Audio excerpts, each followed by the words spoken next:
1000 subscriber complete না করেও তোমরা কিভাবে টাকা ইনকাম করতে পারবে, আজকে কিন্তু সেটাই তোমাদের সঙ্গে বলবো। 1000 সাবস্ক্রাইবার না হয়েও আমি কিভাবে ইউটিউব থেকে টাকা ইনকাম করছি আজকে কিন্তু সেটাই তোমাদের সঙ্গে শেয়ার করব।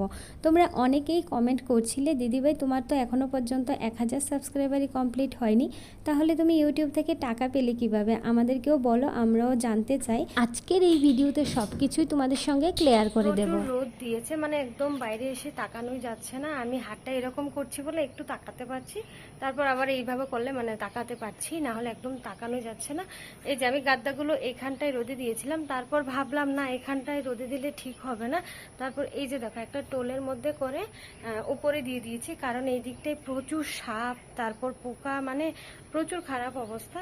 তো যদি আবার চেনের ভিতরে ঢুকে যায় একটা ভয় লাগে, ঘরে ছোট বাচ্চা আর আমাদেরও তো ভয় করে, তাই না? সেই জন্য ভাবলাম চলো যতটুকুই রোদ লাগে, আজকে রোদটা বেশি তাই জন্য কিন্তু দিয়ে দিলাম, একটুখানি গরম হোক। আর ছোট বাচ্চা ঘরে, বুঝতেই পারছো, জল ফেলে দেয়, এটা ফেলে ওটা ফেলে, একদিন সুস্থ করে দিয়েছে, তো ভাবলাম চলো একটুখানি রোদই দিই ভালো করে, এই জন্যই রোদই দিলাম। তো চলো বাকি কাজকর্ম করি, সকাল থেকে এখনও কোনো বেশি একটা কাজকর্ম হয়নি, তো আস্তে আস্তে কাজগুলো করি, আর কি কি করি সারাদিন সব কিছু তোমাদের সঙ্গে শেয়ার করব। আই হোপ আজকের এই ভিডিও দেখতে তোমাদের সবার অনেক ভালো লাগবে। আর হ্যাঁ, একটা কথা তো তোমাদের সঙ্গে শেয়ার করাই হয়নি, তো চলো এখন একটুখানি তোমাদের সঙ্গে শেয়ার করে দিই। আর কি বলো তো, তোমরা অনেক রিকোয়েস্ট করছিলে যে এই ভিডিওটা করার জন্য, তাই জন্যই কিন্তু করা। আমার 1000 সাবস্ক্রাইবার এখনো পর্যন্ত কমপ্লিট হয়নি, তাও কিভাবে আমি ইউটিউব থেকে টাকা পেয়েছি, তো সেটাই আজকে তোমাদের সঙ্গে বলবো। তোমরা অনেকেই আমাকে কমেন্ট করেছিলে যে দিদি তোমার তো 1000 সাবস্ক্রাইবার এখনো কমপ্লিট হয়নি, তাহলে তুমি টাকা পেয়েছো কিভাবে, তুমি কোনো প্র্যাঙ্ক করছো, এরকম অনেক কিছু কমেন্ট করেছিলে। তো সেই কমেন্টগুলোরই আজকে আমি রিপ্লাই দেব। আসলে কি বলো তো, 1000 সাবস্ক্রাইবার হতে হয় না, তোমরা অনেকেই ভাবছো হয়তো 1000 সাবস্ক্রাইবার হতে হয় না, এমনিতেই টাকা পেয়ে গেছি আমি ইউটিউব থেকে। তোমরাও ভিডিও বানাও, তোমরাও কিন্তু পেয়ে যাবে, এইরকম কিন্তু একদমই বলবো না আমি। কি বলছো? এইরকম কিন্তু একদমই আমি বলবো না। আসলে কি হয়েছে আমি সবটা তোমাদেরকে বলছি, কিন্তু আরও একটা ইউটিউব চ্যানেল আছে ব্লগার শিল্পী নামে, ওই চ্যানেলটাতে আমি শুধুমাত্র ফানি ভিডিওই শেয়ার করি। আমি আর আমার বাবাই দুজনে মিলে ফানি ভিডিও বানাই, প্রত্যেক দিন 9টা করে ভিডিও বানাই। তোমরা চেষ্টা করো, অনেক দূর এগিয়ে যেতে পারবে তোমরাও। তো ওই চ্যানেলটা আমার দাঁড়াও একটু মামাম কথা বলছি। ওই চ্যানেলটা কিন্তু আমার অনেক দিন আগেই মনিটাইজ হয়ে গেছে, প্রায় 1 বছর আগে। তো ওইটা থেকে কিন্তু আমি মান্থলি টাকাও পাই। তো সেটাই তোমাদের সঙ্গে, মানে ওই টাকা পেয়েছি যে ওইটাই তোমাদের সঙ্গে এই ভিডিওতেও আমি শেয়ার করেছিলাম, মানে এই চ্যানেলটাতে। এই চ্যানেলটা হচ্ছে আমার একটা নতুন চ্যানেল, এটা নতুন ওপেন করেছি, যেহেতু ওই চ্যানেলটার মধ্যে আমি ফানি ভিডিও শেয়ার করি, তো ফানি ভিডিওর সঙ্গে লাইফস্টাইল ব্লগটা একটুখানি অন্যরকম লাগে, সেই জন্য কিন্তু আমি নতুন করে এই যে ফৌজি ওয়াইফ শিল্পী এই চ্যানেলটা ওপেন করেছি। তো এটার মধ্যে আমি আমার লাইফস্টাইল শেয়ার করি। তো ওই চ্যানেলের টাকা পেয়েছি যে ওইটা আমি এটার মধ্যে শেয়ার করে দিয়েছিলাম, তো তোমরা বুঝতে পারোনি। আর হ্যাঁ, আমারও বলা উচিত ছিল যে চ্যানেলের টাকার ভিডিওটা আমি এইখানটায় পোস্ট করছি, তো তোমরাও কিভাবে বুঝতে পারবে, তাই না? তো যাক, কোনো ব্যাপার না, এখন তোমাদের ক্লিয়ার হয়ে গেছে একদম। আমি কোনো এই চ্যানেল থেকে টাকা পাইনি, এখন আমার মনিটাইজ হয়নি, কারণ 1000 সাবস্ক্রাইবারও হয়নি, আর 4000 ঘন্টা ওয়াচ টাইমও এখন আমার কমপ্লিট হয়নি, কারণ আমি রেগুলার ভিডিও আপলোড করি না, এটার মধ্যে করতাম না, কিন্তু এখন করছি। এখন কোয়ার্টারে আসার পর একটুখানি ফ্রি হয়েছি, আর ভিডিওগুলো পোস্ট করারও একটুখানি সময় পাচ্ছি আর কি, তাই জন্য কিন্তু আমি এখন রেগুলার ভিডিও আপলোড করছি এই চ্যানেলে। তোমরা প্লিজ একটুখানি আমাকে সাপোর্ট করো, আর তোমরা এইভাবে আমার পাশে থাকো। ব্লগার শিল্পী চ্যানেলে কিন্তু আমার মোটামুটি 100K হয়ে যাবে, তোমরা আরেকটু সাপোর্ট করলে খুব তাড়াতাড়ি হয়ে যাবে। তো প্লিজ তোমরা ওই চ্যানেলে যেমন আমাকে সাপোর্ট করেছো, এই চ্যানেলেও এমনভাবেই সাপোর্ট করো, প্লিজ সবাই আমার পাশে থাকো। তো চলো, সকালবেলা কিন্তু কোনো কাজকর্ম হয়নি, তোমাদের সঙ্গে এটা বলার ছিল, তো চলো বলেই দিলাম। আর কারোর কিছু জানার থাকলে অবশ্যই আমাকে কমেন্ট করতে পারো, আমি রিপ্লাই দিয়ে দেব।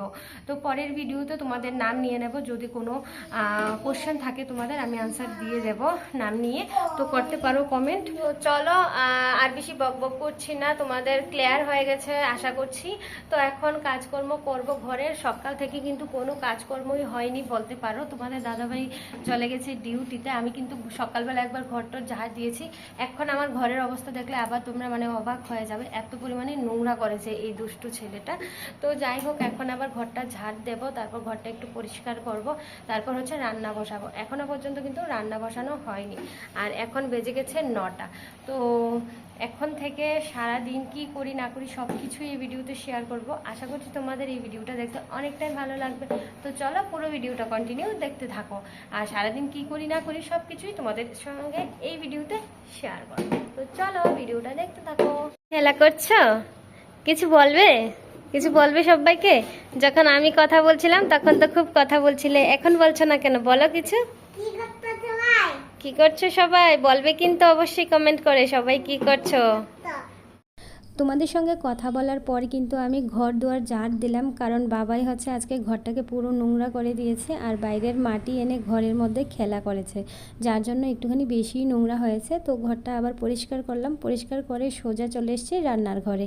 এই যে এখন বেগুনটা কেটে নিচ্ছি, আর আজকে কিন্তু রান্না হবে বেগুন ভাজা আর হচ্ছে টমেটো দিয়ে আলু দিয়ে ঝোল, ডিমের ঝোল বানাবো, বাস এইটুকুই। আর আমরা কিন্তু আমি আমার হাজব্যান্ড আমরা দুজনেই কিন্তু সিম্পল খাবার খেতেই পছন্দ করি, এত হাবি জাবি ভালোবাসি না। সিম্পল খাবার হলে আমাদের তৃপ্তি হয় ভাতটা খেয়ে। আমরা বাঙালি, আমরা কিন্তু ভাত পাগল, আমরা ভাতই খাই।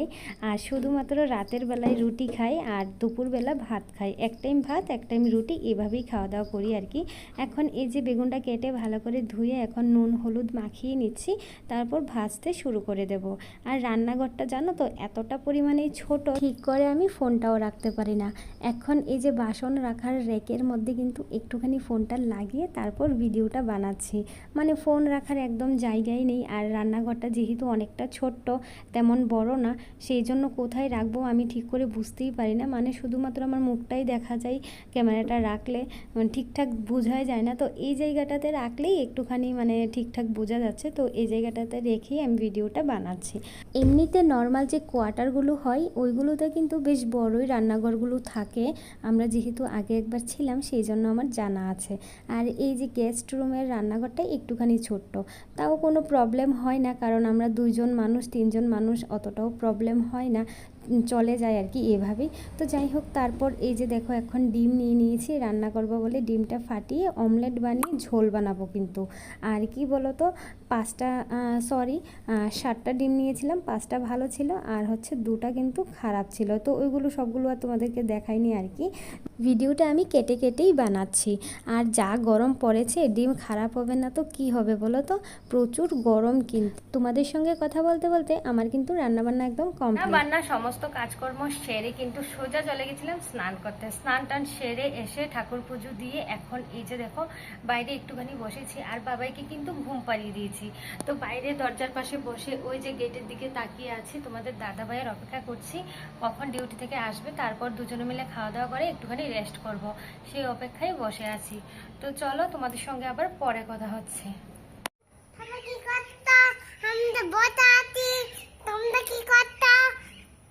এই যে বিকেল বেলা এখন হচ্ছে একটুখানি বাইরে বসে আছি, তো এইখানটায় বসে একটুখানি রিলস ভিডিও বানিয়েছিলাম। একটুর অবস্থা দেখো, এমনিতে কারোর সঙ্গে কথা বলবে না, যখন আমি ভিডিওটা মানে ক্যামেরাটা অন করব তখনই ওর বক বক শুরু হয়ে যায়।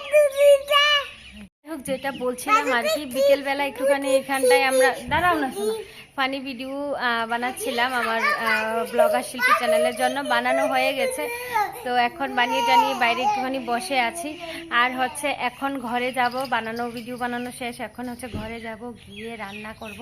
রান্না না সরি, পনির বানাবো কালকে রান্নার জন্য। আজকে আমি পনিরটা বানিয়ে রেডি করে রাখবো আর কি। দেখো একদম মশা বসে গেছে হাতে, ওইটাই দেখছিলাম। তো চলো যাই, ঘরে গিয়ে তোমাদের সঙ্গে দেখা হচ্ছে। আর পনিরটা কীভাবে বানাই তোমাদেরকে আজকে দেখাবো আমি। তো আজকে 2 প্যাকেট দুধ আছে, দেখা যাক কত দূর হয়, মানে কতটুকু হয়, বেশি হবে না, কারণ 2 প্যাকেট দুধে আর কতটুকু হবে, তাই না? তো যেইটুকুই হয় ওইটাই বানাবো আর কি। তো দুধটা এখন যদি পনির না বানাই আবার দুধটা আবার নষ্ট হয়ে যাবে। অলরেডি 1 প্যাকেট দুধ আছে জাল করা, তো এত দুধ কে খায় বলো? আমি তো একদমই না, মানে খুব কম, মাঝে মধ্যে। তো ওর পাপাও তেমন একটা খায় না মাঝে মধ্যে, তো ও যেতটুকু একটু একটু খায় বাস। তো একজনের আর কতটুকু লাগে, ছোট্ট বাচ্চা, তাই না? তো ভাবছিলাম 2 প্যাকেট দুধ জমে গেছে, তো ওইটা দিয়ে একটুখানি পনির বানিয়ে নেব, কালকে রান্না করতে পারবো। তো চলো যাই, গিয়ে বানাই পনিরটা। এই যে এখন চলে এসেছি রান্নার ঘরে, এসে কিন্তু বিকেলবেলা একটুখানি সবজিগুলো আমি জাল করে নিচ্ছি। সকালে যে সবজিগুলো রয়েছিল ওইগুলো এখন আমি জাল করে নিচ্ছি, কারণ প্রচুর পরিমাণে গরম, একটুখানি জাল করে না রাখলে না নষ্ট হয়ে যায়, সেই জন্যই আর কি। আর এক সাইডে কিন্তু আমি দুধ বসিয়ে দিয়েছি, দেখতেই পাচ্ছ তোমরা। দুধটা জাল হলে তারপর কিন্তু আমি পনিরটা বানাবো। দুধটা আগে ভালো করে জাল হয়ে যাক। আমার দুধ জাল হয়ে গেছে, আর একটু সময়ের জন্য গিয়েছিলাম ওই ঘরে। দেখো দুধটা একদম ফুলে উঠে পুরো আমার গ্যাস ওভেনটাই নোংরা হয়ে গেল। তো চলো এর মধ্যে এখন ঢেলে দেব আমি ভিনিগারটা। এখন ভালো করে নাড়িয়ে নেব।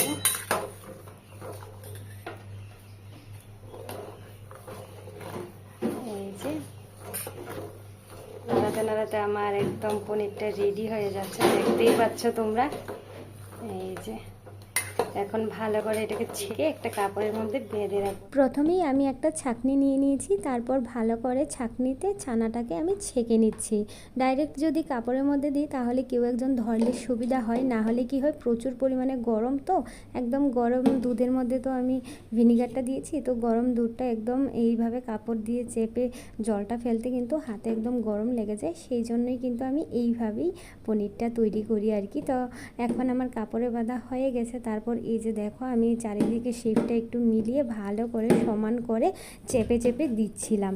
তো চেপে দিয়ে একটু ভারী একটা জিনিস আর কি এটার উপর দিয়ে রাখবো, তাহলে কি হয় একদম সমান করে সুন্দর করে পনিরের শেপটা আসে আর কি, সেই জন্য। তো কালকে আমি তোমাদের সঙ্গে শেয়ার করব কেমন হয়েছে আমার পনিরটা কালকের ভিডিওতে।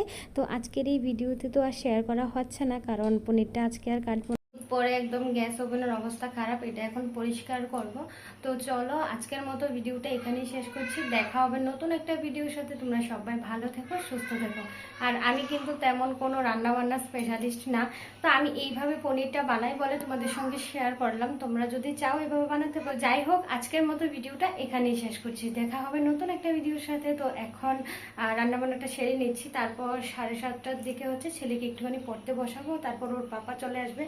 ওর পাপা আসলে মোট কথা একটু পড়তে বসবে না, সেই জন্যই কিন্তু ওর পাপা আসার আগে আমি একটুখানি ওকে পড়িয়ে দিই, সেটাই আর কি। তো চলো আজকের জন্য ভিডিওটা এখানে শেষ করছি। টাটা সবাইকে।